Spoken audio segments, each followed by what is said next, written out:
മക്കളുടെ വിവാഹം എന്ന് പറഞ്ഞാൽ അത് ഏതൊരമ്മയുടെയും സ്വപ്നമാണ്.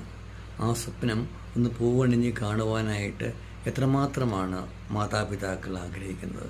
അതിനുവേണ്ടി ഓരോ പൈസയും അവർ സ്വരുക്കൂട്ടും. ഇപ്പോഴത്തെ നമ്മുടെ ഈ സ്വർണ്ണവിലയുടെയൊക്കെ സമയത്ത് അമ്മമാരുടെ ഉള്ളിൽ തീയാണ്. ഇത്രയും മക്കളിങ്ങനെ വളർന്നു വരുമ്പോൾ, പെൺമക്കളിങ്ങനെ വളർന്നു വരുമ്പോഴേക്കും അമ്മമാരുടെ മനസ്സിൽ, ശരിയായി പറഞ്ഞാൽ അവരുടെ മനസ്സിൽ തീയാണ്. അവർക്ക് സമാധാനത്തോടുകൂടി ഉറങ്ങാനായിട്ട് സാധിക്കുകയില്ല. കാരണം എങ്ങനെയെങ്കിലും മകളുടെ ഭാവി സുരക്ഷിതമാക്കണം, മകളെ ഒരു നല്ല ആളുടെ കയ്യിൽ കൈപിടിച്ചു കൊടുക്കണം എന്നുള്ളതാണ് ഏതൊരു മാതാപിതാവിൻ്റെയും ലക്ഷ്യവും സ്വപ്നവും. അതിനുവേണ്ടി അവരാൽ കഴിയുന്നതെല്ലാം അവർ സ്വരുക്കൂട്ടും. വിവാഹം നടത്തുന്നത് എങ്ങനെയാണ്?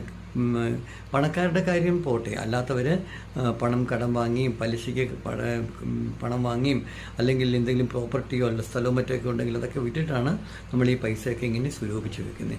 അങ്ങനെ ഇവിടെ ഒരു അച്ഛനും അമ്മയും മകളുടെ വിവാഹത്തിന് വേണ്ടിയിട്ട് വരനെ കണ്ടുപിടിച്ചു.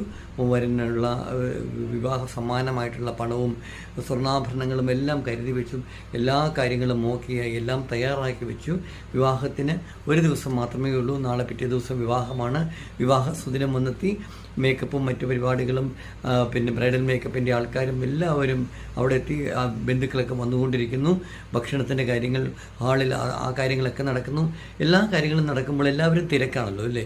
അപ്പോൾ അച്ഛനും അമ്മയും ഒക്കെ ഓരോരോ വഴിക്കായിരിക്കുമെന്ന് എല്ലാവർക്കും അറിയാം. പക്ഷേ വരുന്നവരൊക്കെ പെണ്ണിൻ്റെ അമ്മയെ അന്വേഷിച്ചപ്പോഴേക്കും പെണ്ണിൻ്റെ അമ്മയെ എങ്ങും കാണാനായിട്ട് സാധിച്ചില്ല. പലരും അന്വേഷിച്ചു, എവിടെ പെൺകുട്ടിയുടെ അമ്മ ഇവിടെ വിഷ് ചെയ്യാനായിട്ടും കാര്യങ്ങൾ പറയാനായിട്ടും വിശേഷങ്ങൾ ചോദിക്കാനും ഞങ്ങളിവിടെ എത്തി എന്ന് അറിയിക്കുവാനൊക്കെ ആയിട്ട് പലരും പെൺകുട്ടിയുടെ മാതാപിതാക്കളെ അന്വേഷിക്കാറുണ്ടല്ലേ. പക്ഷേ അവിടെ സംഭവിച്ചത്, ആ വിവാഹ ദിവസം മകളുടെ പ്രതിശ്രുത വരനുമായിട്ട് മകളുടെ അമ്മ ഒളിച്ചോടി പോവുകയാണ് ഉണ്ടായത്. മകളുടെ അമ്മ വെറുതെ ഒളിച്ചോടി പോവുകയല്ല ചെയ്തത്. ഒളിച്ചോടി പോകുന്നതിന് മുൻപ് പണവും സ്വർണ്ണാഭരണങ്ങളും എല്ലാം കരുതി കൈക്കലാക്കിയിട്ടാണ് വരനോടൊപ്പം ഒളിച്ചോടിപ്പോയത്. അവർ നേരത്തെ പ്ലാൻ ചെയ്ത് വെച്ചിരിക്കുകയായിരുന്നു ഇങ്ങനെ പോകണമെന്നുള്ള, ആ ദിവസം തന്നെ പോകണമെന്നുള്ള കാര്യത്തിൽ. അങ്ങനെയുള്ള സമയത്ത് ആ പെൺകുട്ടിയുടെ മനസ്സ് എത്രമാത്രം വേദനയുണ്ടാകും അല്ലേ. ആ പെൺകുട്ടിയുടെ ഹൃദയവികാരം നിങ്ങളൊന്ന് ആലോചിച്ച് നോക്കൂ. സ്വന്തം അമ്മ സ്വന്തം താൻ വിവാഹം കഴിക്കേണ്ടിയിരുന്ന സ്വന്തം ഭർത്താവിൻ്റെ കൂടെ ഒളിച്ചോടിപ്പോയി എന്ന് പറയുമ്പോഴേക്കും ആ പെൺകുട്ടിയുടെ മനോനില, അവൾക്ക് ഭ്രാന്തി പിടിച്ചില്ലെങ്കിലേ അത്ഭുതപ്പെടാനുള്ളൂ. ആ അച്ഛൻ്റെ അല്ലെങ്കിൽ ആ ഒളിച്ചോടിപ്പോയ സ്ത്രീയുടെ ഭർത്താവിൻ്റെ മാനസികാവസ്ഥയെ ആലോചിച്ച് നോക്കൂ. ആ വീട്ടിലുള്ള മറ്റുള്ള സഹോദരങ്ങളുടെ അവരുടെയൊക്കെ മാനസികാവസ്ഥയൊക്കെ ആലോചിച്ച് നോക്കൂ. ഇപ്പോൾ അങ്ങനത്തെ മാനസികാവസ്ഥയ്ക്കൊന്നും ഒരു വിലയുമില്ലാതിരിക്കുകയാണ്.